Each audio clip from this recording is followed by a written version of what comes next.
Right breaking news చేస్తున్న మాజీ మంత్రి హరీష్ రావును పోలీసులు గృహ నిర్బంధం చేశారు. కోకాపేటలోని ఆయన నివాసం వద్ద పోలీసులు భారీగా మోహరించారు. శరత్ నగర్ టిమ్స్ హాస్పిటల్ సందర్శించాలని ఆయన పిలుపునిచ్చిన నేపథ్యంలో పోలీసులు ఈ చర్యలు చేపట్టారు. ఆయన ఇంటి నుంచి బయటకు రాకుండా ప్రధాన ద్వారం వద్ద బ్యారికేడ్లు ఏర్పాటు చేసి భద్రతను కట్టుదిట్టం చేశారు.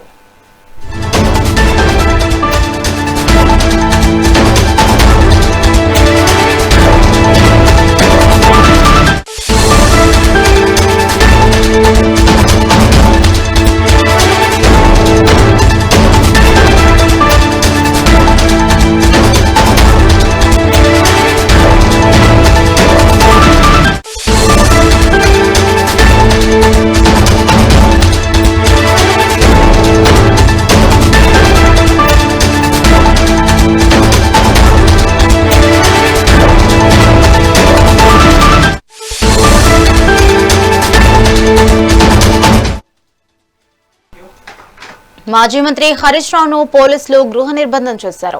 కోకాపేటలోని ఆయన నివాసం వద్ద పోలీసులు భారీగా మోహరించారు. శరత్ నగర్ టిమ్స్ హాస్పిటల్ ని సందర్శించాలని ఆయన పిలుపునిచ్చిన నేపథ్యంలో పోలీసులు ఈ చర్యలు చేపట్టారు.